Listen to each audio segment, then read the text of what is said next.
This is what Divine was saying. This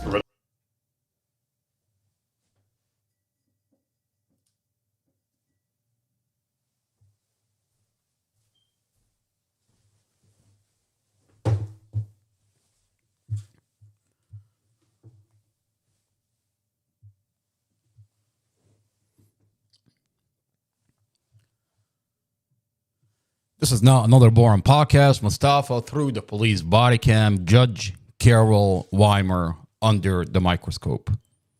This is an audio, a sealed audio of what was going on when the vehicle accident happened. This is Derek Dorothy's half-brother, a strange half-brother. He doesn't know anything about his sister. He lives all the way in West Virginia. And the kids don't even know him. Doesn't know the kids, doesn't know anything. Lives all the way in West Virginia. And he's talking about the ex-husband. And then he began describing to Investigator Romero. Investigator Romero is the one that he's with the children forensic unit that handle children. Dorothy has a 9-year-old, a 10-year-old, a 14-year-old.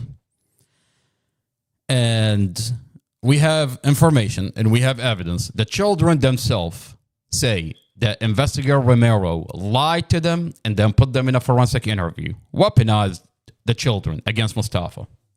And we'll go into detail about what Investigator Romero and what Investigator Romero did to weaponize the children against Mustafa. Now, we'll come back to this audio. In this audio, Derek, he doesn't want to have anything to do with the kids. He began describing Divine as abusive. And there is a piece of detail in this audio that we'll come back to that's very relevant to what we're going to be talking about today. We're going to continue combing through the forensic interview of Kylie Clapp. Now, Kylie Clapp doesn't live with her mother. She's separated by CPS. And if you watched the previous podcast, we went into what Evelyn Horton on a body cam said to Investigator Drum. She said that she's separated by CPS. So we know that Kylie Clapp does not live with her mom, does not live with Moses, lives with her dad in a hotel. But Kylie Clapp is coming into this case and on a forensic interview began to manufacture probable cause. Now, every question that she's asked, were you there? Did you hear anything? She says no. But she began to paint Mustafa as a monster. Now, this is a sealed forensic interview. We have the video. We've leaked it on the internet. And when you're watching it, you'll realize that this 16-year-old, at the time, 2 years ago, she was 16 years old. She's brought in only to manufacture probable cause. You don't have to take my word for it. Watch the video, and you tell me what is happening in this forensic interview. Every question she's asked, were you there? Did you see anything? She says no. Now, the problem in this case is that the prosecutor is relying on Kylie Clapp. And she tells the judge, Your Honor, I have a witness that will testify that Mustafa premeditated and he crashed a vehicle on purpose. This is a murder. They're charging Mustafa with murder because of Kylie Clapp. Now, it's disturbing when you watch the video of the forensic interview, Kylie herself tell you she makes the claim that Mustafa did this on purpose. But then she tells you, I wasn't there. I didn't hear anything. She refers you back to the neighbor, Tanisha Coleman. And when you watch the video and the body cams of Tanisha Coleman is not saying that. She's bouncing back to Kylie. We'll dive into the forensic interview and get to the bottom of what they're doing, what the police department is allowing individuals to manufacture probable cause. They seal off the video rewrites the report and make it and repackage these videos as of Kylie Clapp was there, these individuals were there, and they pretty much give those individual credibility because in the police report, they're saying that these individuals were there, they saw, they heard, but when in fact, on the videos, those individuals themselves tell you, we were not there, we didn't hear anything. But they're painting a scenario, they're painting Mustafa as a monster. And unfortunately for the Commonwealth Attorney, Amy Ashworth, and Prosecutor Sarah Sammy, we're in possession of those videos. We're putting them on the internet, and the community is watching. A whole entire case is being falsified. The material facts of this case, there's a dash camera that the Commonwealth Attorney sealed off from the community, and it shows this is a vehicle accident. They're claiming there's an argument inside the car, but when you're watching the dash camera, you see Mustafa and Dorothy are passing back and forth a cigarette 8 times.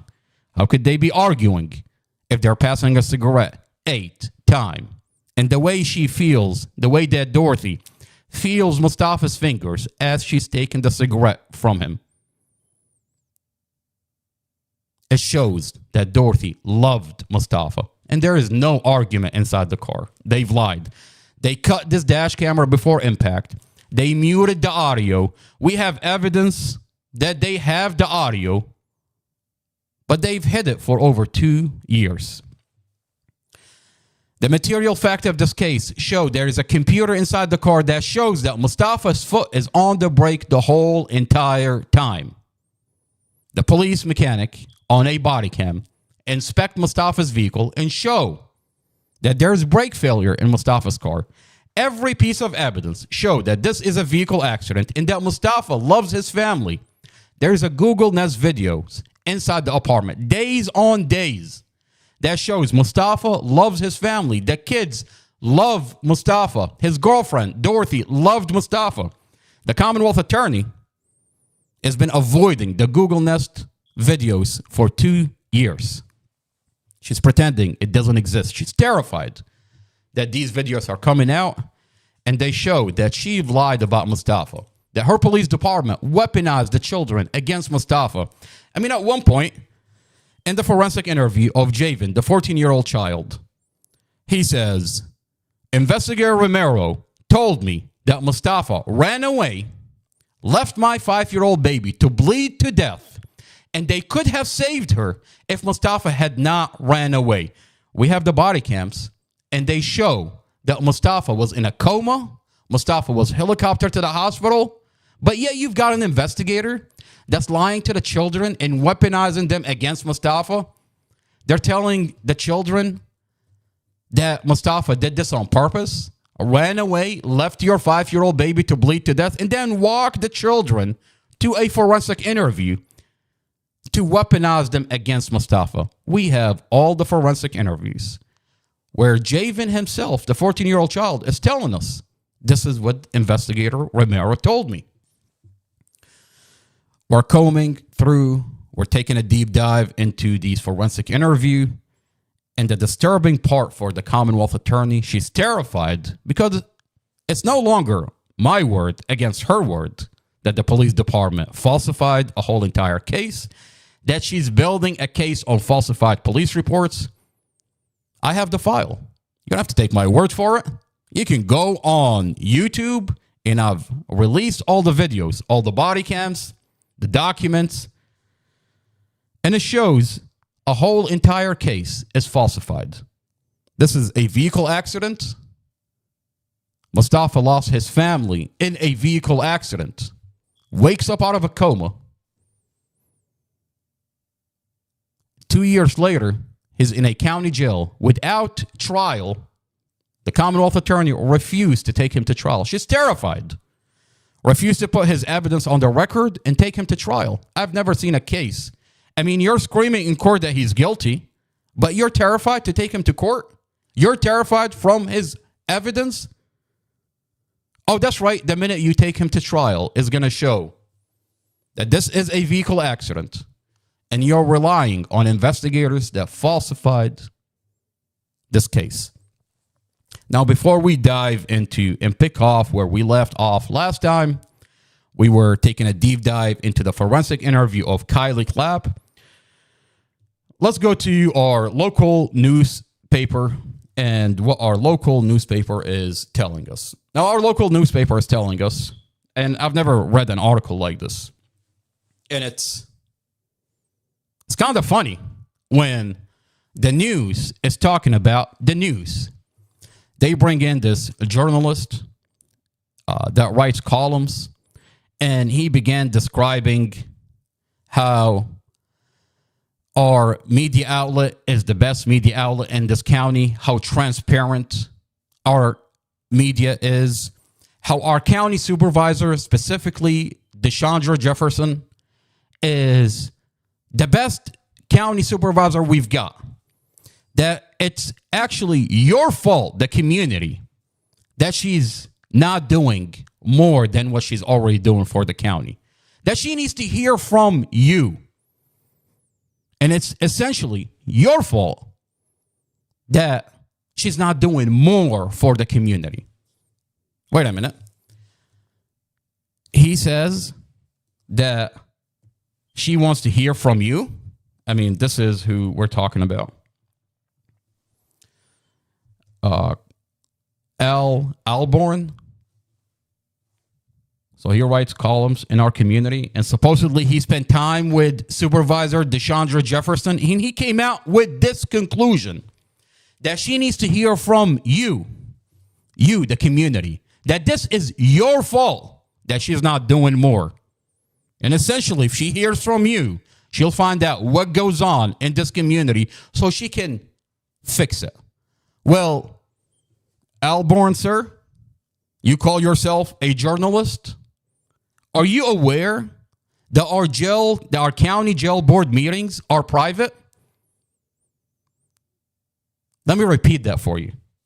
Our public jail board meeting, our public county jail board meeting, by law, they're supposed to be public. That the community can go every month or so. There's a public jail board meeting that they can talk about issues in our county jail. These meetings are supposed to be public. They're no longer public, sir. So how could Deshandra Jefferson hear from us if they made them private? Now, Alborn, sir, are you aware that we've been to the county supervisor board meetings? And Deshandra Jefferson was there. She didn't care. Not once. Multiple times we went to jail board supervisor board meeting where Deshandra Jefferson is there, and she avoids the conversation altogether. And what are we talking about? We're talking about inmates that are abused in our county jail on the hand of correctional officers. We're talking about why is it that we can't FOIA request the CCTV videos when there's abuse inside the jail. Forget us seeing the videos. Why isn't Deshandra Jefferson walking into our county jail? She's a county supervisor, isn't she? Why isn't she going into our county jail and looking into the abuse that's coming out of that county jail? I mean, you've got inmates that are getting beaten up on the hand of correctional officers and a county supervisor that wants to pretend it's not happening, that wants to dismiss the conversation. Is it because maybe it's a private jail that brings in $60 million into our community? Alborn, sir, are you aware of the private jail situation where the county supervisor does not care, where the jail board meetings are now private? It's illegal to make them private. They're supposed to be public meetings. I mean, how could we talk to the jail and tell them about grievance that's coming out of what's going on inside the jail if they shut down the meetings? And yet you've got this journalist who calls himself a journalist, wants to tell us Deshandra Jefferson wants to hear from you. This is your fault for not speaking up.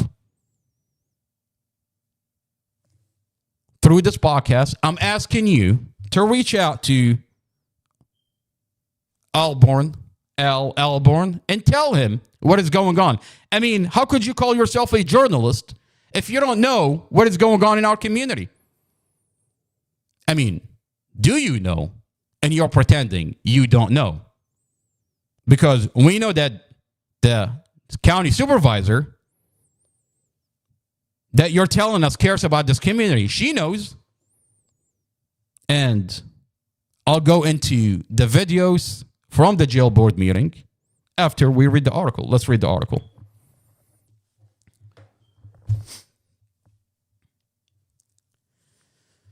All right, so the article and Inside Nova. So if you go to InsideNova.com, this article is called Around Prince William County. Jefferson, talking about Deshandra Jefferson, wants to know what you think. No, she doesn't. She does not care. This lady does not care. All right, so the title under this picture is called, they titled it, Prince William County Board Chair Elected Deshandra Jefferson Speak to Supporters During the County Democrats Victory Party in Manassas on Election right in November 7, 2023. All right, so the article begins. Earlier this year, I wrote the column, Our Factory Town Might Be in Danger. So Alborn wrote a column. And he refers to our county as a factory might be in danger. Let's see what he's talking about. He wrote this article on January 30th. I shared the observation that Prince William County is a factory town. The federal government is our factory, and it's downsizing. Okay, all right. Prince William County, like any factory town, is facing a lot of changes. Deshandra Jefferson assumed the office of chair of the Prince William County Board of County Supervisor on January 1st, 2024, with a background in journalism. Okay, so she has a background in journalism and political activism. Jefferson came armed for her new position better than most until she realized there's a private county jail in our community and she was purchased. She's on a payroll, not to say anything. I mean, we have a video, a CCTV video of Mustafa Al-Jazari carried naked half naked from one cell into another cell by guards. And he's walked from one cell into another cell, half naked. Correctional officer hit him on the head, kick him. They carry him unconscious. That's on a CCTV video. And Alborn wants to tell us that Deshandra Jefferson cares about our community.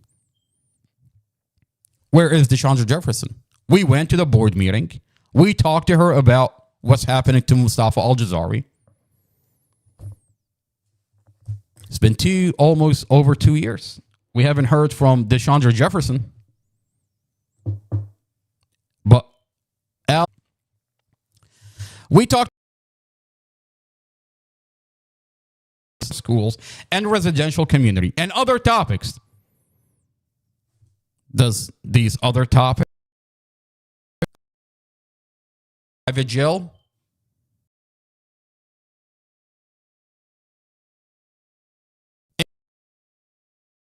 Zari case and how a Commonwealth attorney is using police officer that falsified every piece of evidence in this case?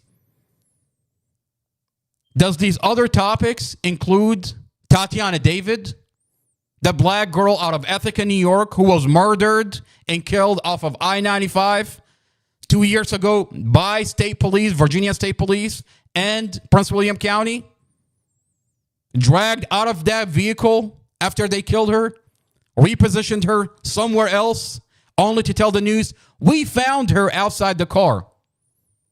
Oh, that's right. We have the body cam that show that the police killed this black girl. Does the other topics include anything that's coming out of this community? Because you are reading this column, I'll assume that you keep up with county news and are well aware of Jefferson's opinions. Well, we know that Jefferson does not care, and we know that you're not keeping up with what's going on in this community. Either you are keeping up and you pretend it's not happening, or you don't know.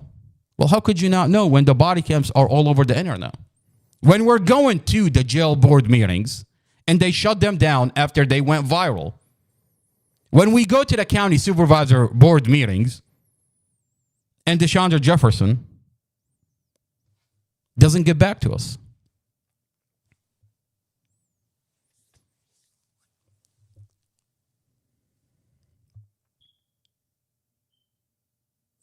I don't plan to cover news that's been beaten to death elsewhere. After spending some time with Chair Jefferson, I walked away with a much more important understanding on how she does business. Did you know? How does she does business? She pretends to be an ostrich, sticking her head in the sand, her ass upward, hoping that we're just going to go away and not talk about Mustafa's falsified police report, not talk about Tatiana David murdered by the police. I mean, what's coming out of court with Elaine Jarvis in Warren County is that Virginia State Police is going around, went into her office, purged and deleted the police body cam that showed that Dave killed Tatiana David. So when you tell us that you walked away with an understanding on how she does business, how does she do business? Pretend it's not happening? Maybe, hopefully, it's just going to go away? The entire conversation with Jefferson focused on the people she serves, their opinions, and how the board's decision affect them. When discussing the many issues she faces, she always focused on their impact on our community and talked about how her efforts to engage more Prince William County residents in the conversation. How? By allowing the jail board members that you elected to make the jail board meeting, the public jail board meeting, private. That's how we engage the community with a conversation. When you don't get back to the community when they show up at the supervisor county board meeting, that's how we engage the community with a conversation. Very few people actually follow or care about what goes on in Prince William County government. I watched the board meetings. Oh, you watched the board meeting. You watched it. So you watched us talk about the Mustafa Al-Jazari case, the Tatiana David case. He said, I watched Alborn. Our friend Alborn says that he watches the board meeting.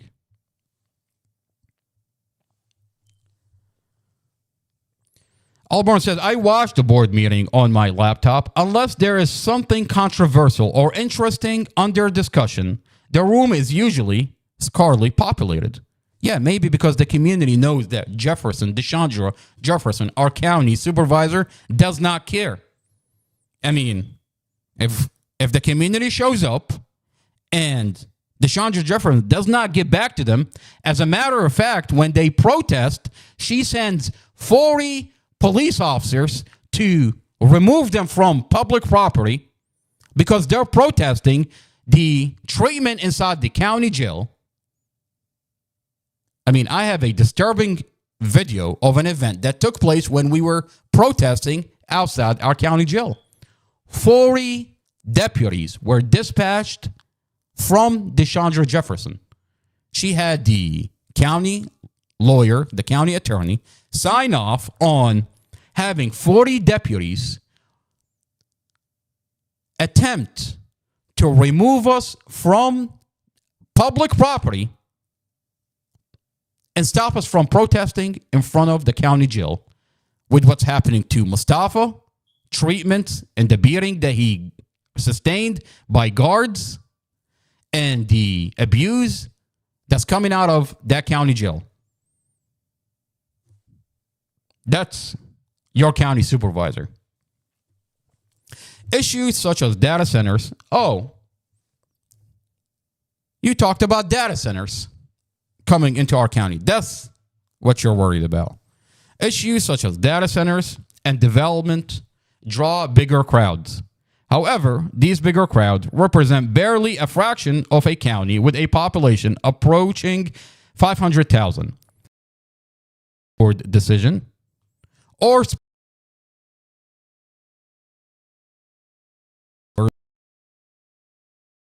tells you people don't show up to board meetings. People usually don't show up. Well, if the county supervisor doesn't care and you're telling us to show up, when we do show up, we either get threatened to be arrested or removed off the property, or the county supervisor doesn't even get back to us. Or even further, they make the meetings private. It's a game of public theater. Alborn, I agree with you on that. The jail board meetings and the supervisor board meeting are nothing. They've turned it to nothing more than a game of public theater. A political version of American Idol, I agree, with people who profit from or are paid to represent some specific interest, and unpaid volunteer citizen activists who are passionate about something. Neither side necessarily represent your interest. The thing people are protesting in the backyard might end up in your backyard if you are not paying attention. So he's telling you to come out and talk to a supervisor that doesn't care. Interesting.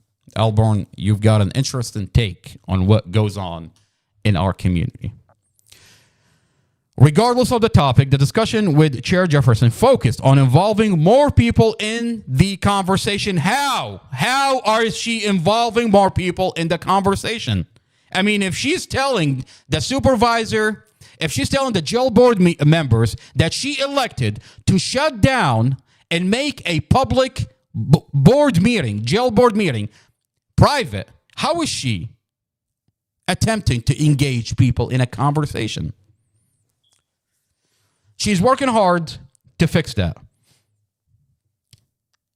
She's engaging as many people as possible using every available resource: social media, mailers, newsletters, town halls, public issues, meetings, and talking to columnists such as myself.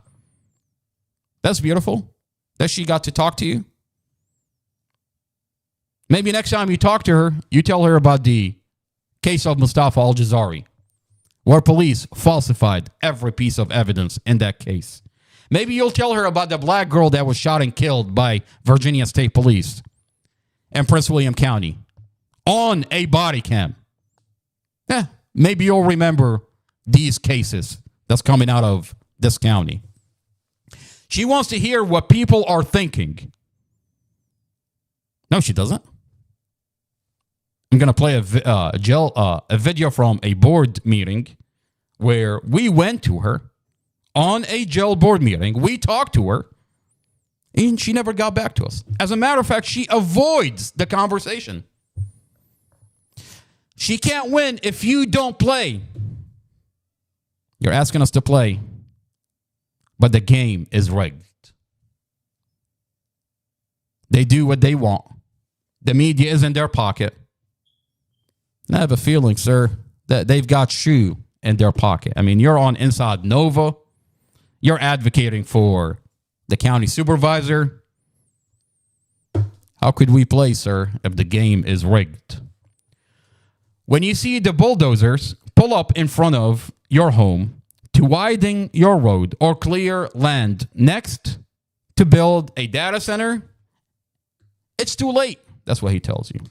If you want to play, sign up to receive the newsletters from Jefferson and your district supervisor. DeShandra Jefferson has a newsletter. Interesting.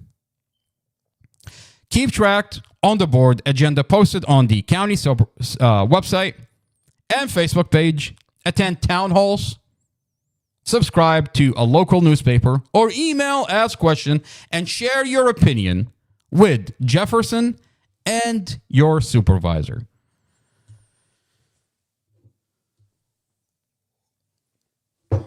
That's what Al tells us. find this guy, email him, reach out to him. And if he doesn't know, let him know. Because Alborn, sir, we went to the jail board meetings. This is a video from June 5th, 2024, where DeShondra Jefferson was there. This is DeShondra Jefferson.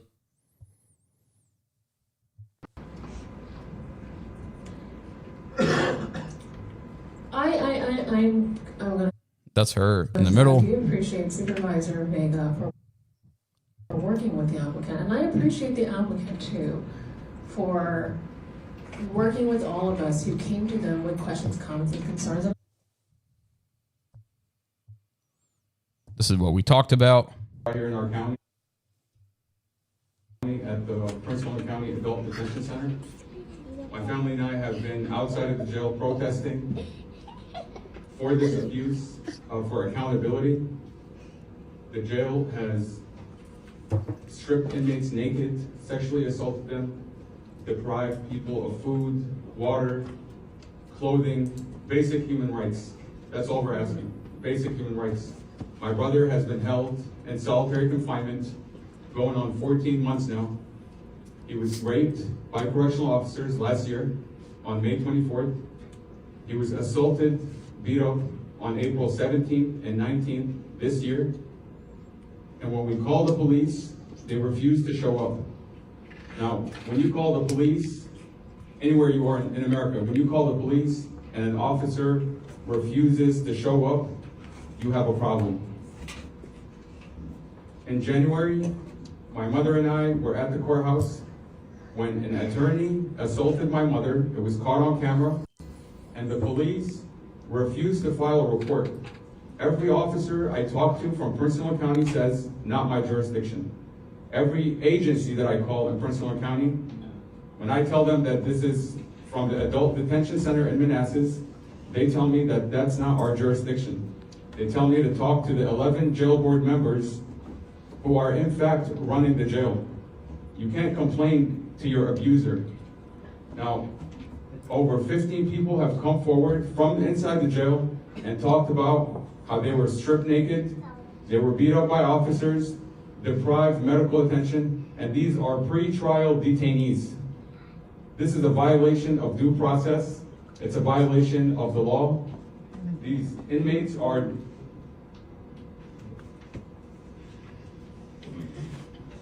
all we're asking for is leadership to take accountability for what's going on. This is America, where every individual has the right to due process. The violation of the Constitution is happening right here in our county, and no one seems to want to address it. Every person says not. Alborn tell us that we should reach out to DeShondra Jefferson and that she wants to hear from you.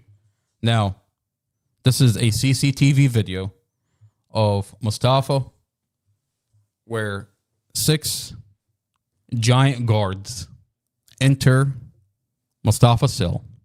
I mean, not 1, not 2. You've got 6 giant correctional officers. They go into Mustafa's cell. I mean, at one point when you're looking at one of the guards, if you zoom in, you'll see him. He's already unholstered. So you've got this correctional officer. Look at what he does to his feet. I mean, he's about to charge in. I mean, they went in to beat Mustafa. This correctional officer here, you see him at one point already takes out his taser, unholster his taser. You see that correctional officer right there? You see that right there? See if I can pause it.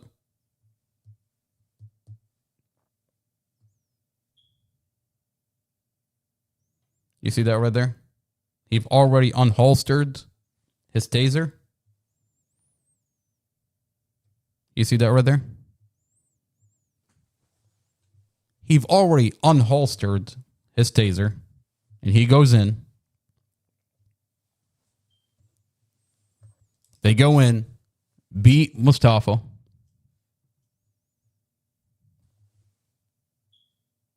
Gonna fast forward this video. When they take out Mustafa, Mustafa is handcuffed behind his back.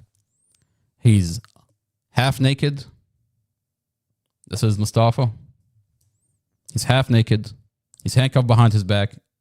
And you see that correctional officer, how he hits him on the head, kicks him, and they dragged an unconscious Mustafa from one cell into another cell.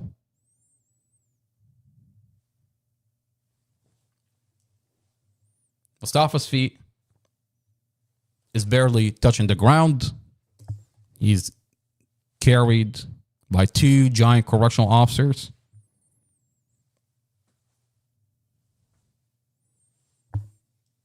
They take him from one cell into another cell. His feet barely touching the ground. He's unconscious. And then they take him to another cell and strip him completely naked. Strip him completely naked. Abuse him. Beat him. And then deny him medical. And then we go to the county supervisor, Deshandra Jefferson, and you saw in that video, where we're telling her, this is Mustafa 2 weeks after we were allowed to see Mustafa. His head has all kind of bumps. And you're talking about an inmate that's in solitary confinement, so you can't tell me another inmate beat him.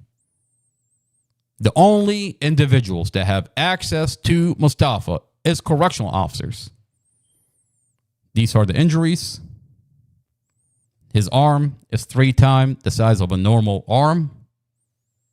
And to this day, Mustafa deteriorates with no medical attention. Compounded fractures that are healing improperly, and we all know what compounded fractures are and how they heal. Even when they heal, your bone is twisted inside where you're going to be in constant pain. The county supervisor does not care. But yet, Al Alborn wants to tell us that Deshandra Jefferson cares about this community and that we should reach out to her. Well, sir, Al Alborn, we reached out to her. We went there multiple times, but your county supervisor does not care. And I ask this community through this platform, reach out to Al Alborn. I mean, he's a columnist out of our community. And he says that he sat down with Deshandra Jefferson. If he doesn't know about what goes on in our county, let him know. I mean, this is another case completely unrelated to Mustafa, where they tell us an update now on the New York woman that they found Tatiana David outside the car. The police, Virginia State Police, and Prince William County tell us they found this girl outside the car. Well, the body cam show otherwise. It shows that they put 50 bullet, killed this girl, rolled around this girl like a pretzel, dragged her out of the car, put her somewhere else, only to tell us that we found her outside the car. And her boyfriend, the father of her 5-year-old baby, is the one that shot her. Well, here's the body dead cam. in Northern Virginia after... And it shows that the police lied. But Al Alborn, this journalist, this columnist, wants to tell us that Deshandra Jefferson wants to hear from you. Well, sir, you might want to look into what goes on in this county. And we hope that we can hear from you. We hope that maybe you'll go to Deshandra Jefferson, or maybe write about what is going on in this county. Instead, you're telling us how good she is, how wonderful of a supervisor, county supervisor she is. How? I mean, look at this video. She was what are we abducted. watching here? Police say they found the body of Tatiana David Wednesday night beside the SUV believed to have been used to kidnap her along I-95 in Quantico. Dave Laval spoke to her family just a short time ago. The family of Tatiana David is left with many questions, according to her sister, Olivia Valerio. Everyone's doing as best as they can, but, you know, it's hard. She just left so suddenly, you can't really, gather it. Virginia State Police found her body late Wednesday night along I-95 in Quantico. It was beside the SUV police believe was used earlier in the day to kidnap David from her home in Ithaca, New York. Beside the vehicle? I mean, we're watching this body cam, and Virginia State Police and Prince William County are rolling around Tatiana David like a pretzel inside the car, and then are dragging her from inside the car to outside the car, put her somewhere else. And now the news wants to tell us that the police found her outside the car. So wait a minute. They put 50 bullet into Tatiana David, and now they tell the news we found her outside. I mean, this is a body cam. I mean, you don't even have to take my word for it. Like, it's what are we doing here? You've got a body cam that's on the internet, but DeShandra Jefferson wants to tell us she wants to hear from you. Well, we haven't heard anything from you, ma'am. We haven't heard you went to the Commonwealth Attorney, Amy Ashworth, and inquired and asked about this body cam. Oh, that's right. The Commonwealth Attorney sealed off this body cam to protect Virginia State Police and Prince William County Police. But Al Alborn wants to tell us that we have a wonderful county supervisor, that DeShandra Jefferson wants to hear from you, that this is your fault. 34-year-old. That this is your fault, the community, that DeShandra Jefferson would fix things if she can hear from you.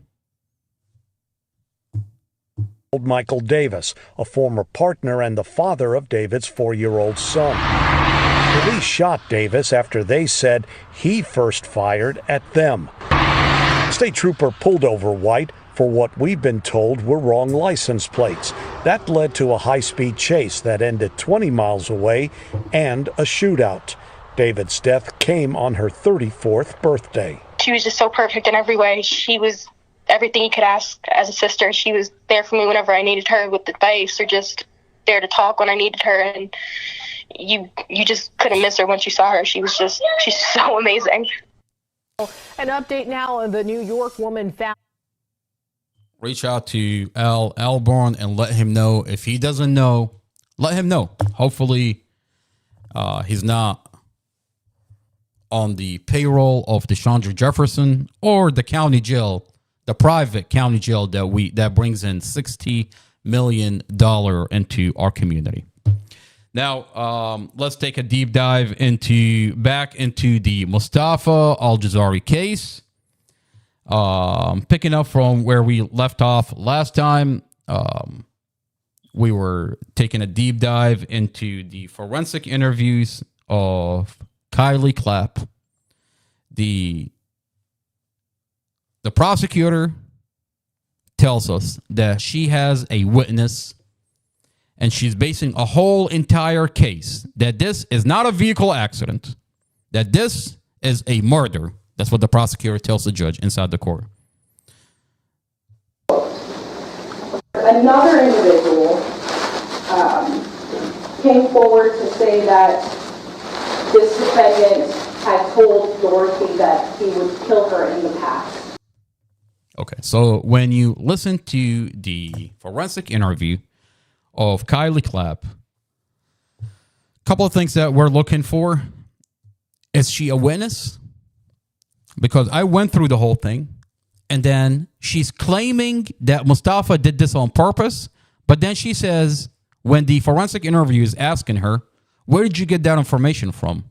She says, I wasn't there. I didn't hear it. She's essentially manufacturing probable cause. This is the definition of hearsay. So we're going to get to it. We're going through the forensic interview, and then Kylie begins to paint Mustafa as a monster. So let's listen to what Kylie's telling us, because this is a sealed video, and essentially you can never verify what the prosecutor is saying in court. I mean, here we have the voice of the prosecutor. And now we have the video from the forensic interview. And this is a case of public opinion. I mean, Mustafa's coming home. We're doing everything we can to put the evidence on the record. And once you put the evidence on the record, it's going to show that this is a vehicle accident. The police department brought these individuals to manufacture probable cause. And what you see, essentially, you can't verify anything. But we have the whole file that Commonwealth Amy Ashworth sealed, and we're going through the videos, the body cams, the document. The prosecutor in court tells us this is premeditated, that she has a witness. Now, why is it that when we open the videos, none of those individuals actually tell you they were there? But this is a sealed file. They sealed it, so no one can verify it. Well, unfortunately for you, now we can verify it, and we're going through it. Body cam by body cam. All right, let's continue where we stopped last time.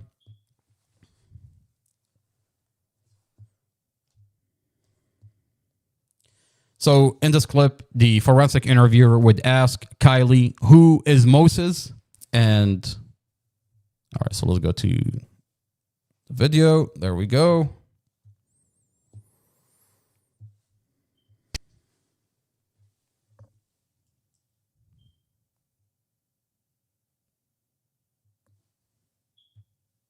That was with your mom and your sister. So when you're talking about that case, that was with your mom and your sister. Remind me what your mom and your sister's names were. Empress and Dorothy. Empress and Dorothy. Okay. And Empress was your sister? Is Yeah. that right? Okay. Empress and Dorothy. Okay. And who was Moses? He was my mom's boyfriend. Your mom's boyfriend. Okay. Boyfriend. Did he go by another name or? He went by Moses. His real name was Mustafa. Mustafa. Okay. Do you know his last name? Hazir. I don't know. It's not a common last name. Okay. That I've seen a lot, and I'm not sure how to pronounce it. Okay. But you call him Moses, is that right? That's what he told us his name was. Okay. Did you interact with him much? Yeah. Yeah. Tell me about that.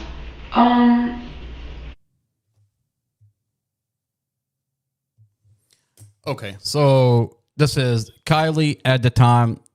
The vehicle accident happened on April 5th, 2023. This is Dorothy, Mustafa's girlfriend's daughter. At the time, she was 16. This is 2 years ago. So Kylie is separated by CPS. So she doesn't live with her mom. She doesn't live with Mustafa. She lives with her stepdad, Jason Clapp. This is Jason Clapp. That's her stepdad. If we can get a good picture up. There we go. That's Jason Clapp. So Kylie lives with her stepdad at a hotel. They're separated by CPS. And when you're watching this forensic interview, Kylie, who's barely there, is describing Mustafa. Now, every time she's asked, when she's painting that Mustafa is a monster, she tells you, I was not there. I didn't hear it. But she's painting Mustafa as a monster.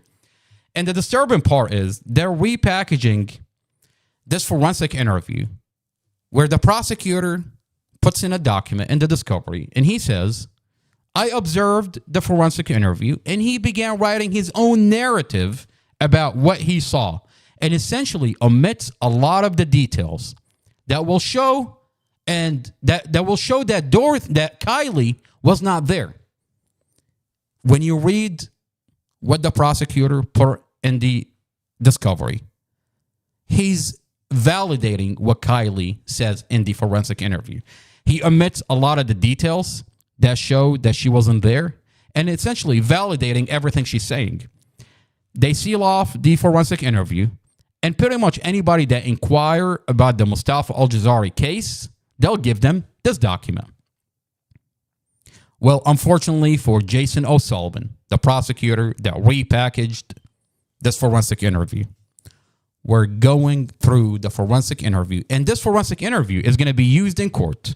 Now that it's unsealed, it's going to be used in court to cross-examine Kylie, because Kylie wants to say that she's a witness that's never been there.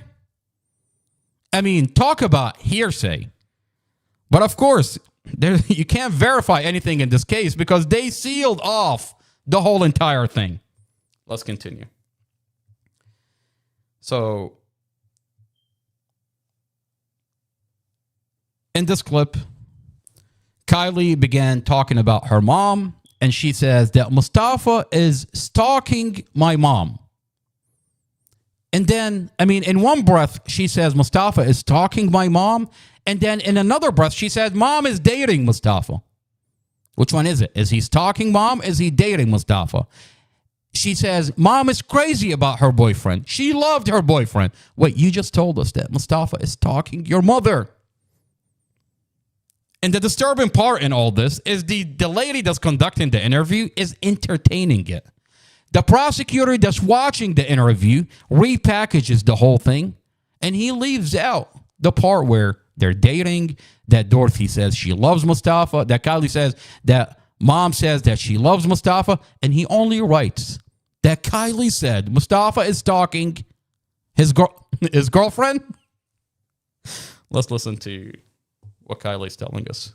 So the first week my mom knew him, she said he was stalking her, and I was like, okay, then stop telling him where we're staying, in the room of where we're staying at, because we were kind of staying in like Motel 6, Red Roof, back and forth. Mm-hmm. And I think she just liked the attention, but she was talking about how he would wait outside for her and blah blah blah, and like how it was creepy, and I was like, okay, stop entertaining it then. Mm-hmm. And then she was like, do you want to meet him, stalker guy? And I was like, okay. Wait a minute. So when you're watching this forensic interview, a couple of things you want to look out for. Is Kylie there? Did Kylie hear it? I mean, if she says she wasn't there, she didn't hear it, that's called hearsay. 2, is the scenario that Kylie is describing is realistic. I mean, what I like to do is be objective and put all the evidence to the side and just sit there, and I want to imagine the scenario that Kylie is describing Mustafa. Is it realistic? Kylie says that mom told me that Mustafa is stalking her.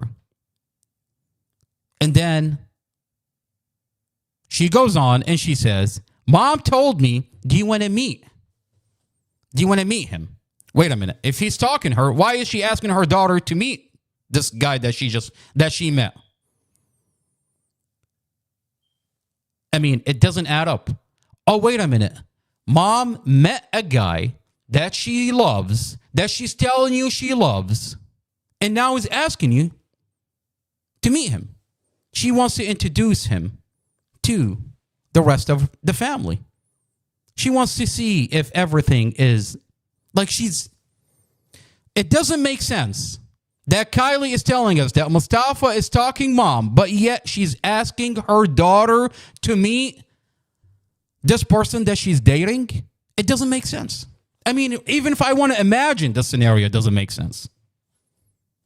All right, let's listen to what Kylie wants to tell us. In this clip, she goes on and she says that mom told me, do you want to meet this guy? This guy that I'm dating. Wait a minute. You told me he's stalking her. But now you want me to meet this guy. Okay, so something. Kylie's story doesn't add up. And then she goes on and she says, when I went to meet mom's new boyfriend, the first thing he does is he gave me and he gave mom weed. What are we talking about? So let's listen. So we went into the car and he gave me and my mom weed, and then we both got high and then we left. And I was like talking to him kind of, I didn't like him. And I was like kind of just being testy. I don't know if that makes sense. Okay. But What does testy mean to you? I don't know, like standoffish. And it wasn't like, it's not hard to tell. Okay. So then we left and I was like, I don't like him. He's like weird. Mm-hmm. And plus it's just weird to like I get going with my friend to like go meet this new guy she's messing with, but it's weird when it's like your mom. Mm-hmm. And then he's like all up on her and I'm like, okay. Wait a minute. They're all up on each other? Wait, I thought you just said that mom told you that he's stalking her. Now you're telling me that mom is crazy about this guy. They're all up on each other. She's telling you you want to meet my new boyfriend. Okay, all right. So let me get this straight. Okay. So mom is excited about this guy. She tells her daughter to meet the guy that she's dating. You want to convince me. Okay, I mean, I'm trying to put myself in that situation. I meet this girl. I love this girl. I'm crazy about her. I'm dating her. And she tells me, I'm going to have you meet my kids. And to make a good impression on this girl that I'm dating, that I'm crazy about, that I like, I'm going to give her daughter and her weed on the first day that I meet them? I mean, is that even a scenario that's realistic? I mean, I'm really trying hard to be objective. Forget all the evidence, forget anything. I meet a girl. I like this girl. I'm dating this girl. And she tells me, I'm going to have you meet my daughter. Making a good impression on this girl that I like, I'm going to give her daughter weed, and I'm going to give my girlfriend in front of her daughter weed on the first day. That's not even a scenario that's realistic. Kylie, if you're going to lie to us, give us a scenario that's not going to insult our intelligence. This is a case of public opinion. When you're watching this, is the scenario realistic? Is she there? Did she hear it herself? Because if it's not, it's just a bunch of lies and manufacture probable cause. All right, let's continue listening to Kylie and what Kylie is telling us. You know, the disturbing part about this whole entire thing is you've got the lady that's conducting the interview eating this up, pretending like this is normal. I mean, at one point when you keep watching, she would hammer Kylie. Is Mustafa abusive? Did he abuse your mom? And Kylie herself tells you, no, I didn't see it. I didn't hear it. And then she began, like when she says Mustafa's abusive, she says, I wasn't there. I didn't see it. Yet mom tells me she's crazy about boyfriend. What are we talking about? They're all over each other. And then in this clip that we just watched, she says, it was weird. I mean, I can understand my friend would tell me, come with her to meet her new boyfriend, but it's mom. And that was weird. And then they were all up on each other. What are you, jealous from your mother? You're not happy for your mother? Your mother is telling you that she met someone that she cares about. And she wants to bring you so she can tell you about this new boyfriend that she's excited about, that she loves. And you're like, that's weird. What's weird about that, Kylie? Oh, you're jealous from your mother. You're jealous from your own mother. You're not happy for your mother. The more you listen to this forensic interview, you'll walk out with a theme that Kylie is jealous from her mother. She's not happy for her mother. And you don't have to take my word for it. Watch the forensic interview and you tell me what you think. I mean, this is weird. Kylie is weird. All right. In this clip, Kylie wants to tell us that Mustafa does not have a job. And then she tells us, she says, Mustafa buys mom designer clothes and designer items, purses. And then in one breath, she says, he's buying my mom really expensive stuff. In another breath, she says, he doesn't have a job. He's immature. He never grows up. He doesn't have a job. I mean, I don't know. He doesn't have money. Wait, you just said that he buys your mom all kind of crazy stuff. Designer purses, designer clothes. And now you want to tell us that he doesn't have a job? Which one is it, Kylie? But then he would just buy her stuff like designer, and I was like, that's weird because he doesn't have a job. He sells stuff out of his car. And okay. Mustafa has a physical therapy equipment company. He sells physical therapy equipment devices, those small devices that you find at the physical therapy equipment office. And he sells heat warmers. That's his business. He's got a business license. At one point, he owned multiple locations at different malls.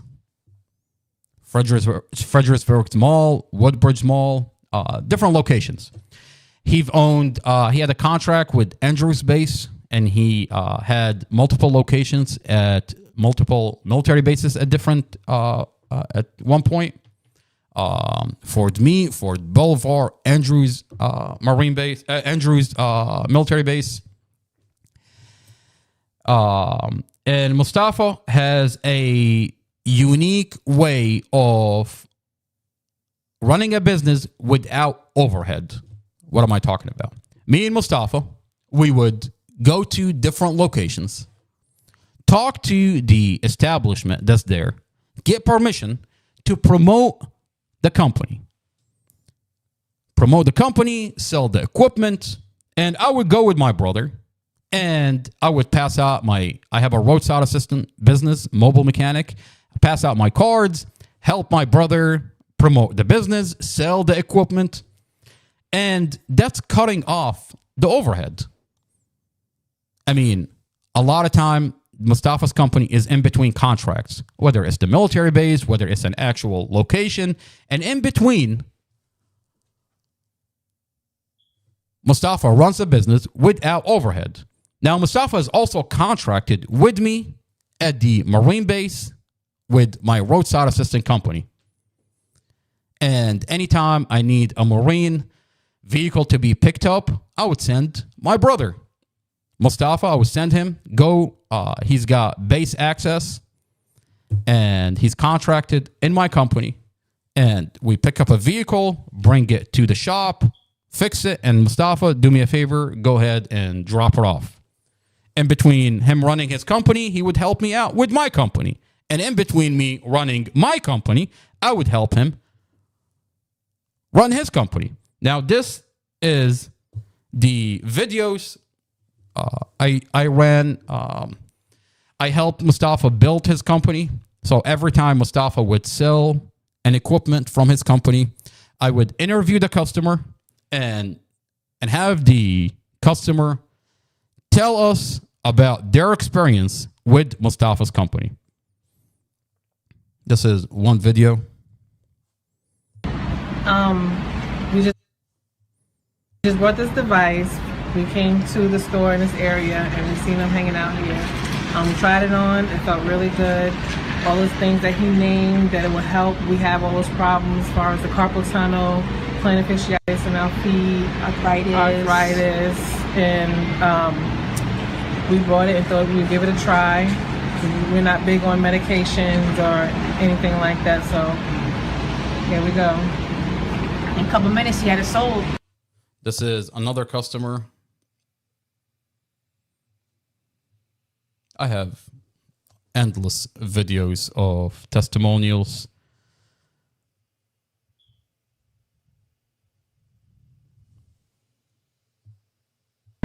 Waters Tree Service, tree climber, professional tree removal. Use that product, it works 100%. I wasn't a believer of it, I just tried it, I purchased it.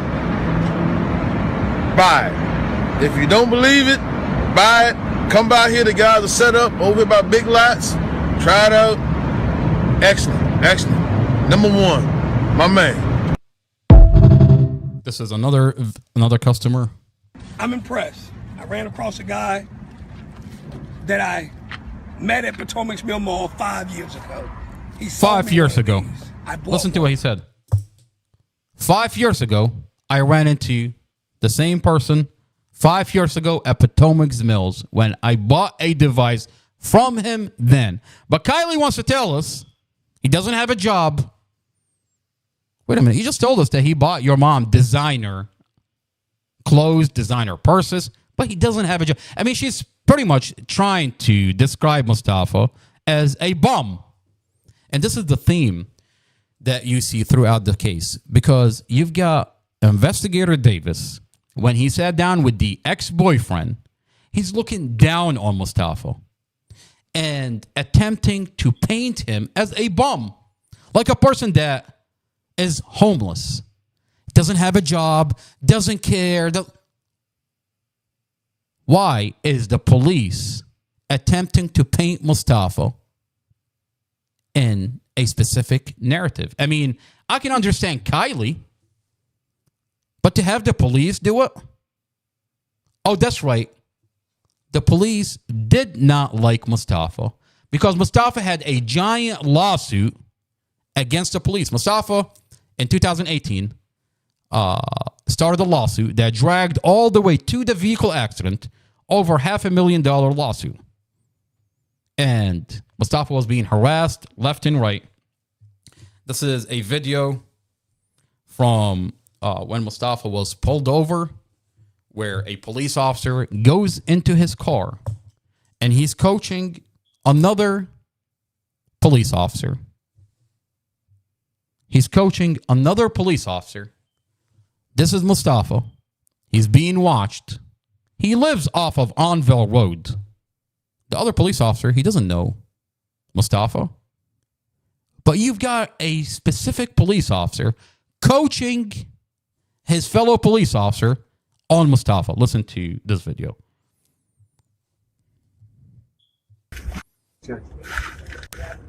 Not really, no. So they're like a bunch of assholes. They're the Algezars. They're being watched. They live off of Onville. You know these guys? Not really, no. So they're like a bunch of assholes. They're the Algezars. They're being watched. They live off of Onville. What happened? I mean, this is a weird video. I mean, if I were telling you this without this video, you'll be telling me, what are you talking about? There's no way this would happen. I mean, and I'm not saying the whole department, I'm saying Mustafa had a lawsuit against the police for violating his rights, and he was being harassed left and right. And this is a video where Mustafa gets pulled over, supposedly a broken tail light, and he never had a broken tail light. They're going through his car, and one police officer is coaching his fellow police officer against Mustafa. When you watch this case, you'll watch falsified police reports. You'll watch individuals that are allowed to manufacture probable cause. And then you ask why. Well, why is because Mustafa was suing the police. He gets in a vehicle accident, and the police take advantage of the vehicle accident. Every piece of evidence show that this is a vehicle accident. But the prosecutor wants to bring Kylie to muddy up the water, manufacture probable cause. You've got Jason O'Sullivan, who says, I'm watching the forensic interview, and he essentially repackaged the whole thing, omits all the details that show that Kylie is not a witness, that she wasn't there, she didn't hear it, and he puts things in there in the written report to give her credibility. Let's continue watching what Kylie is telling us.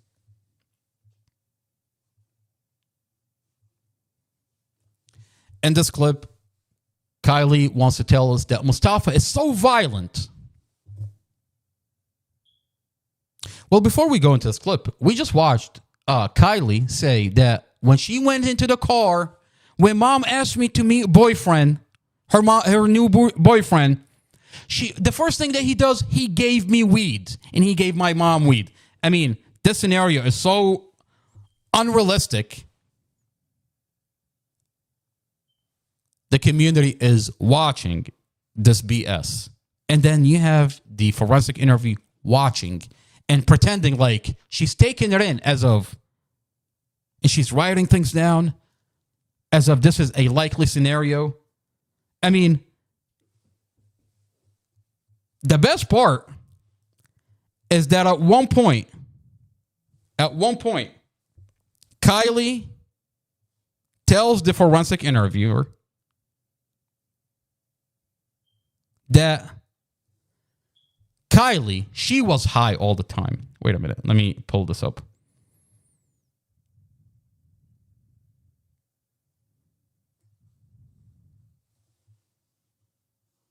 Listen to this.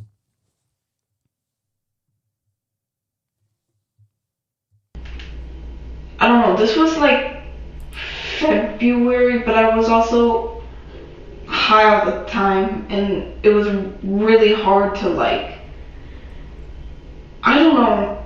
It's hard to get myself to remember some of that stuff because it kind of was just a really bad time. And high all the time? Wait a minute. You just got done telling us that innocent Kylie is being told by her mother, you want to meet my my new boyfriend? And then Kylie goes in and she said, okay, mom, let me go meet your new boyfriend. And as soon as I got in the car, he gave me weed. He's a horrible person. Wait. You're high all the time? Which one is it? Is he giving you weed, or are you high all the time? I mean, at one point, she says she does mushrooms. She doesn't like mushrooms. She only did it twice. I wonder what would happen if you liked mushroom. I mean, you don't like mushroom and you did it twice. What would have happened if you like mushroom? Talking to the ex-boyfriend tells us that you're high all the time, you're on hardcore drugs, and you wake up in his bed. Let's listen to the ex-boyfriend. I hired a private investigator that went out and sat down with the ex-boyfriend. And the ex-boyfriend, on a recorded line, says this about Kylie.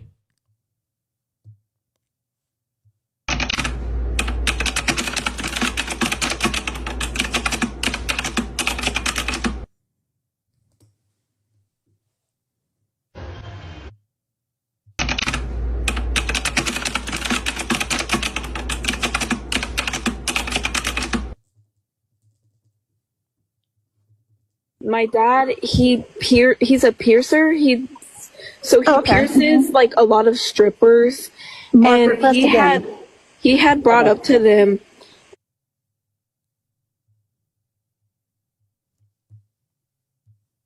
How old was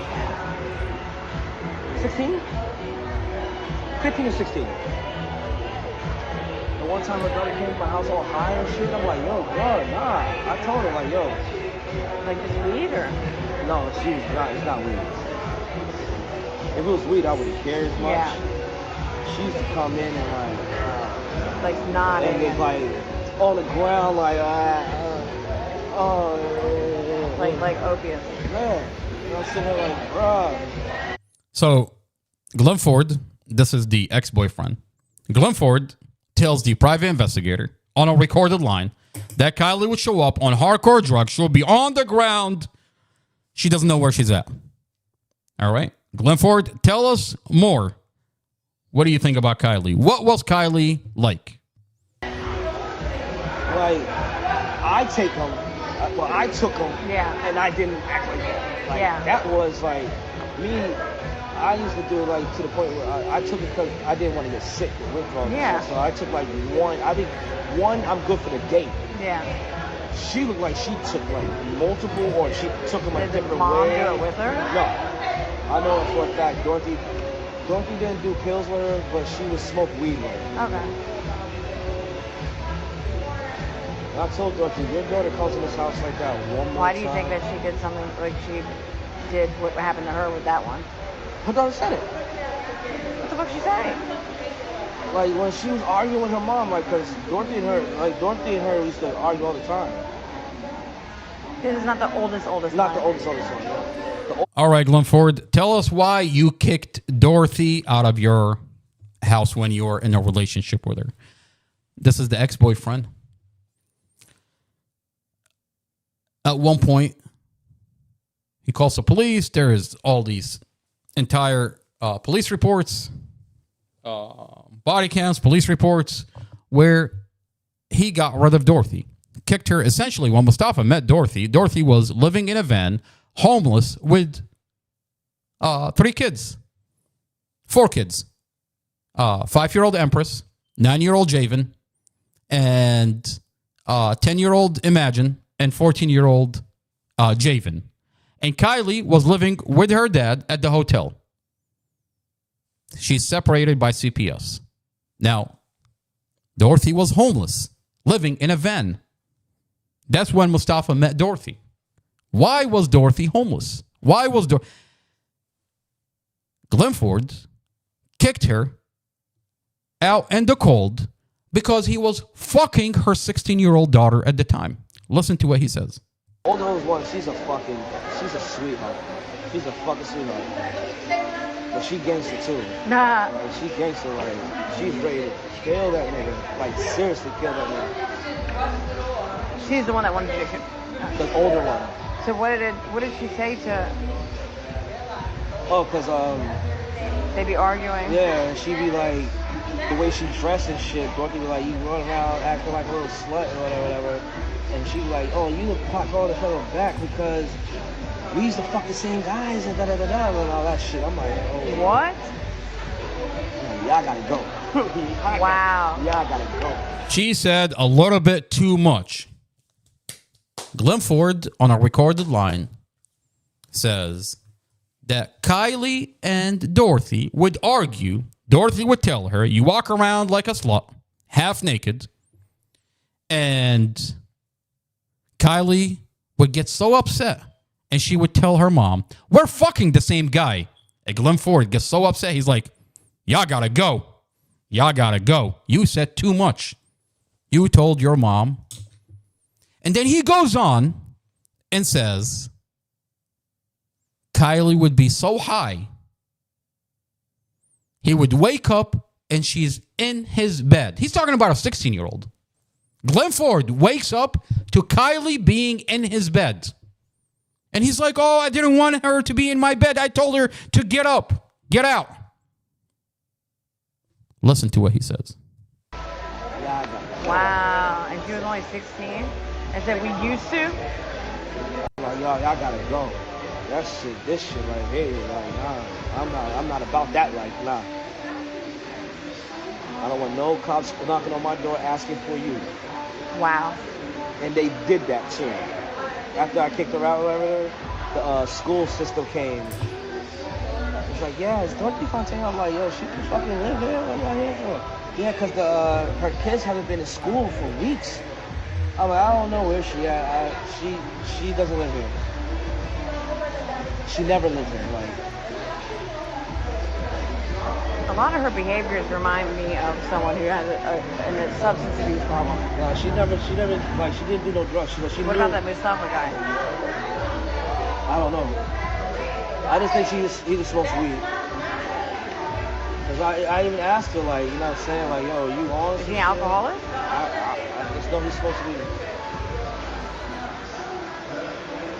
Because I asked her, like, you know what I'm saying, because at that time I was taking the shits, and I was like, hey, would it be a problem? Like, you know what, just to stop anything, I won't, if I do it, I won't do it in this house. Yeah. You know what I'm saying? So every time I, like, come home from work, I would do it before I get in the house. Yeah. Or I would step out my house. Yeah. I shouldn't have to step out my house. Yeah.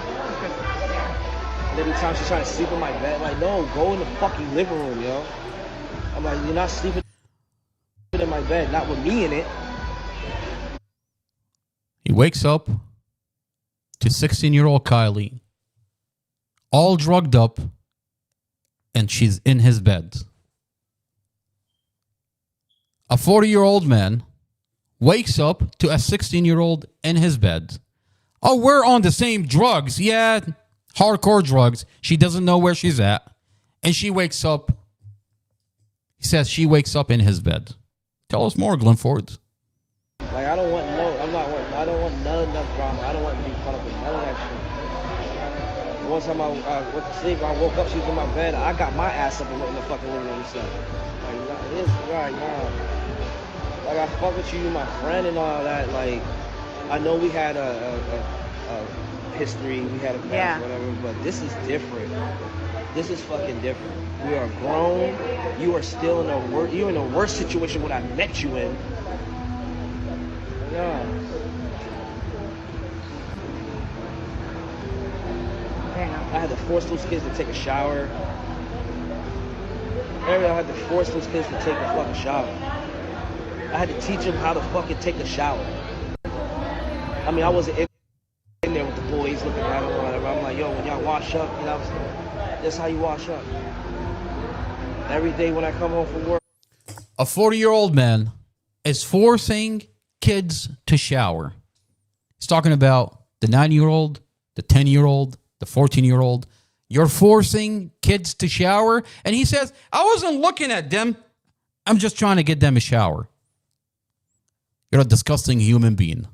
And we're going to hold multiple podcasts about Glenn Ford, the ex-boyfriend. We have his police body cams and how the police department is bringing him in to have him muddy up the water and manufacture probable cause.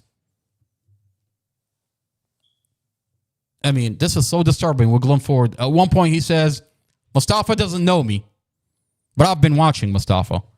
You're telling me you're the ex-boyfriend? You're watching your mom's, your girlfriend's new boyfriend? You're the ex-boyfriend. You're watching her new boyfriend. And Mustafa doesn't even know who you are. The ex-husband, Divine Jones, says Glenn Ford wanted to kill Divine Jones. He's so terrified that this guy might put a bullet in him. Interesting character, Glenn Ford. You're fucking a 16-year-old, Kylie. You're doing hardcore drugs with her. She wakes up in your bed. You're forcing and pretending that you're not looking at children when you're showering them. Interesting character. We're going to take a deep dive into who Glenn Ford is. We'll go into his body cams. Back to Miss Kylie. Kylie wants to tell us, wants to convince the lady that's conducting the interview, the prosecutor that's watching, the police department, that Mustafa is a horrible person. He gave me drugs when I came into the car, but yet you're high all the time? According to you, this is Kylie and Peach Kylie. that I'm so upset that mom's boyfriend, I'm not happy for mom because her boyfriend is a piece of shit. He gave me drugs. He gave my mom drugs, but I'm high all the time. Kylie and Peach Kylie. Is that Commonwealth Amy Ashworth? Hello? Is that why you sealed off these videos? I mean, the more you watch, the more disturbing this forensic interview gets. Kylie and Peach Kylie. Kylie at one point says, I do mushrooms. I don't like them, but I just did them twice. I wonder, what would you do if you actually loved mushrooms? When you're watching this forensic interview, couple of things that you're going to need to look for.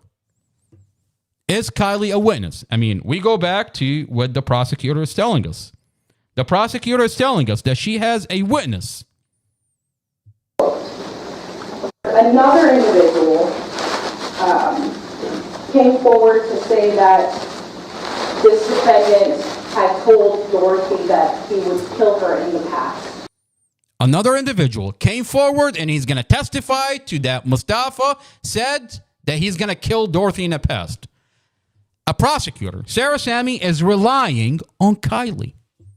I mean, when you watch this forensic interview, and we're going to get to it, Kylie is asked a direct question. Kylie says Mustafa premeditated this. He did this on purpose. And then the forensic lady that's conducting the interview asks her a direct question. Were you there? Did you hear it yourself? Kylie said no. So what is the prosecutor building a whole entire case on an individual that says she wasn't there? She gives you a claim. She says Mustafa did this on purpose. But the witness themselves says, I wasn't there. That's hearsay. The prosecutor knows that. But what they've done is they went and sealed off the whole entire case. You can't FOIA request the body cams. You can't FOIA request the documents. You can't FOIA request a dash camera. You can't watch this video. And essentially, you can't verify what this prosecutor is telling you. On that note, we're going to end this podcast. We're over an hour and 34 minutes. We have a lot of comments. We have Unique, thank you for being here. Freedom for Mustafa. We're just going to go briefly over the comments really quick. Let's see.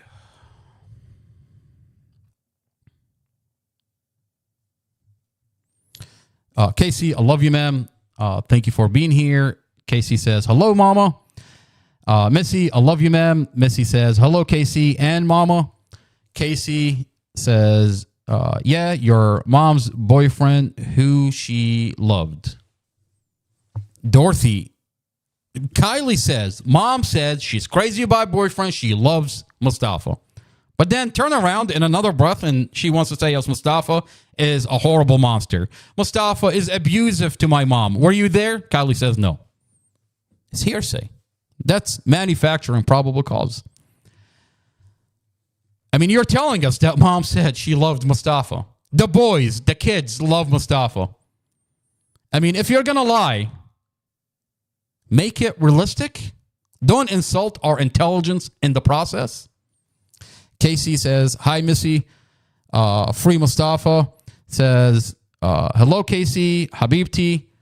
And I want everybody to, if you go on here, Free Mustafa Al-Jazari is the mother of Mustafa. Please follow her. Please keep her in your prayers. And yeah, please follow her. That's her account. The mother of Mustafa says, Free Mustafa Al-Jazari says, hello, Missy, Habibti. By the way, be careful. She's a mod. So if you're not nice to her, she could block you. Be nice to her. Becky, hello, Becky. I love you, ma'am. Becky says, hello, everyone. The mother of Mustafa, Free Mustafa Al-Jazari says, hello, Becky, Habibti. Becky says, hi, mama. Free Mustafa Al-Jazari. Says, God bless you for supporting the truth. Missy says, free Mustafa. I love you, ma'am. Thank you for being here. Casey, he was living with her. How can he be stalking? Exactly, Casey, exactly. I mean, Kylie herself tells us that mom is dating. As a matter of fact, the only reason that Dorothy is not homeless, wasn't homeless anymore, is because Mustafa got the apartment. I mean, the electricity bill was in his name. I mean, essentially, Dorothy does not have money. She's homeless in a van because of her ex-boyfriend with kids. Mustafa meets this girl, loves this girl, takes on being a father figure in the kid's life. And now she's in an apartment. We have the Google Nest videos from the apartment that it's a beautiful relationship. But the Commonwealth attorney is avoiding the Google Nest video. She's terrified. Because once you put the Google Nest videos on the record, this prosecutor can no longer lie about Mustafa. All these people that are brought into this case and are being called witnesses, they're manufacturing probable cause. They were not there, and they're saying they're painting Mustafa as a monster. They're talking about situations, and they were not there. The Google Nest videos show a different story, show that it's a beautiful relationship.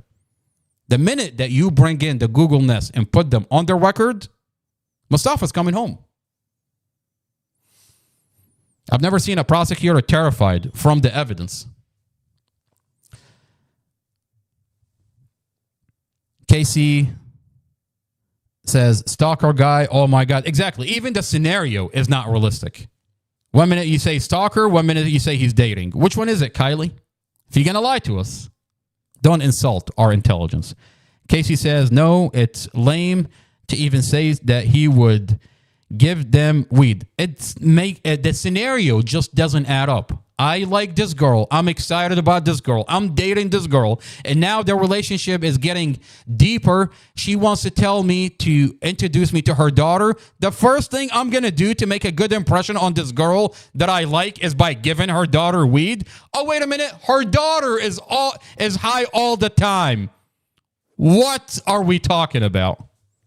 If you're going to lie to us, don't insult our intelligence in the process. I don't think that's too much to ask. Casey, the whole case is disturbing. I mean, when you go through the videos and the level of police misconduct, it's ridiculous. And you know, I'll tell you, I want to blame these individuals that are coming into this case, but the blame falls on the police department that allowed these individuals to manufacture probable cause and allow them to lie and pretend to be witnesses. Casey says she was jealous. She didn't want her mom happy. I mean, that's the theme that I walk away when I'm watching this forensic interview.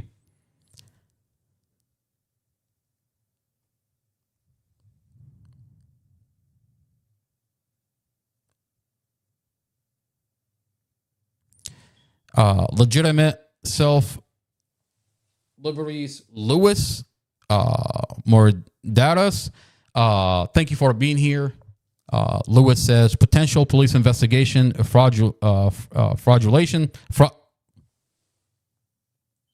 fragmentation. The USC section 287 false fiction or fraudulent claim, false statement, concealment.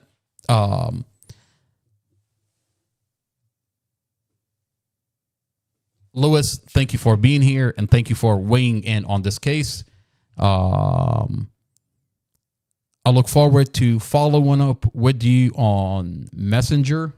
I look forward to take a deep dive into your case and what you're going through. Potentially, I want to know what is going on, and I look forward to continue having a conversation with you about what is going on. Thank you for being here. Casey says, wow is right, ma'am. Wow is right.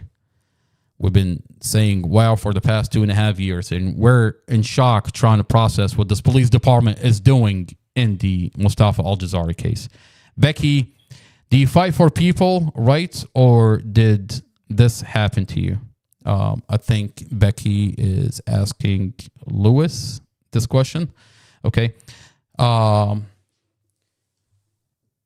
Casey, hard to concentrate in what you're trying to say, Kylie. Exactly. I mean, Kylie is confused. Kylie doesn't know where she's at. She's pretending not to know where she's at. I mean, at one point, this prostitute wants to tell us that she doesn't even know what a casino is. I mean, this is really interesting. We have information that Kylie strips out of the club, out of Crystal City. The Crystal City owner who a month before Mustafa met Dorothy. Mustafa and Dorothy relationship is 3 months long. A month, there was a huge altercation between Mustafa and the club owner. Mustafa was promoting his business in the parking lot. This club owner comes out of nowhere, and he's attempting to remove Mustafa from public property. And this video went viral. 9 million people saw this video.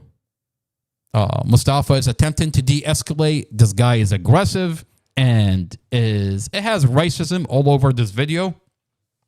Now, we find out that Kylie works for that club. Now, I went to Google and I'm asking Google. Well, before we go into Google, let's go into the forensic interview really quick. And I'm asking, I mean, at one point, Kylie says she doesn't know what a casino is. Let's see.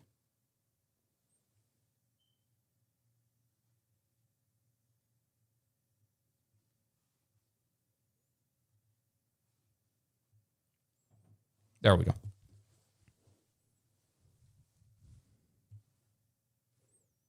And then, I know he would take her to like the casino and he would gamble a lot, which I didn't like because I think people that gamble a lot at least are just stupid. Okay. And Which casino would he take her to? I think it was called Rosie's. Okay. I'm not sure exactly what a casino is. I'm pretty sure that's just the word for a place someone gambles. Okay. But is she falling asleep? Okay, so she doesn't know what a casino is, but she knows the name of the casino, but she doesn't know what a casino is. So I took to Google, knowing what I know about Kylie, that she strips out of Crystal City in Arlington. She works as a stripper there. And the conversation coming out of that club is known for hiring underage girls and selling drugs. So now I've got information that she strips out of that club. So I went to Google and I'm trying to be objective here. And I want to know, is it possible for... So this is what I asked Google. Let's see. Is it possible for a stripper to not know what is a casino? All right, let's see what Google tells us. While it is... okay, so this is what Google tells us.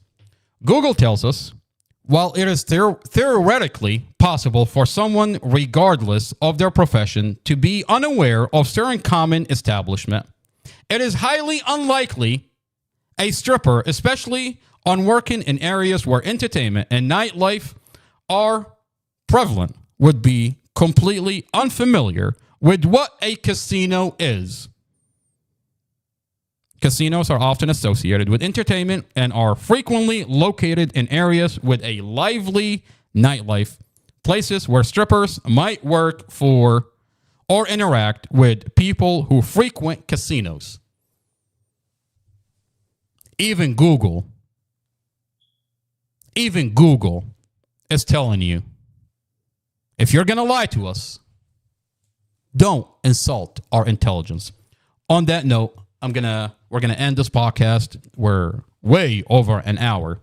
I want to thank everybody for tuning in. I want to thank Becky. I love you, ma'am. Missy, Casey, Shelly, Julia, Dre, Bustos. I love you guys. And if I'm missing anybody, thank you for being here. I want to remind everybody to remember there is a legal fund. Mustafa's Legal Fund is a Cash App. Mustafa Legal Fund. And when we come back, we're going to continue to comb through the forensic interview.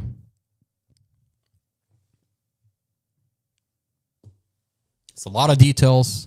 We're going to slow down the conversation.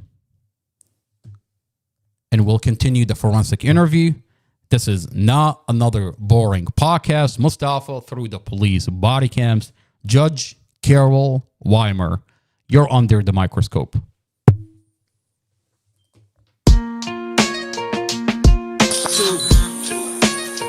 2 years in a cell, no trial, no voice. Truth buried deep, but we ain't got no choice. They tried to erase them, break them apart, but we scream free Mustafa. From the soul, from the heart. They falsified the paper, twisted every word, turned a car crash to murder, like justice never heard. Dorothy and Empress, angels in the sky. Now they blame a broken man while the real ones lie. A badge and a pen, that's all it took. Signed his fate with a false report and a dirty look. Wherever the fuck is on the other side, what the fuck that guy doing? Follow him and get him. We scream Mustafa, loud through the chains. Justice corrupted, drowning in pain. From the cell block to the street, we'll never stop till the walls fall down and the charges drop. Free Mustafa, it's more than a name. It's a movement, a mission, exposing the game to Trump and Cash. Hear our cry, bring the truth to light, let the innocent fly. Amy Ashworth, playing judge in the jury in a county so dirty, soaked in fury. Police and the courts all in on the plot. They framed an innocent man and left his soul to rot. But his family's out marching, banners held high, while supporters flood timelines, refusing to lie. They want silence, we give them the storm. Truth blazing through like justice reborn. Every post, every chant, every sleepless night is a spark in the dark that's ready to ignite. This ain't just a song, it's a battle cry for every soul locked up while the guilty lie. We free Mustafa, loud through the chains. Justice corrupted, drowning in pain. From the cell block to the street, we'll never stop till the walls fall down and the charges drop. Free Mustafa, it's more than a name. It's a movement, a mission, exposing the game to Trump and Cash. Hear our cry, bring the truth to light, let the innocent fly. 2 years too long, time to rise.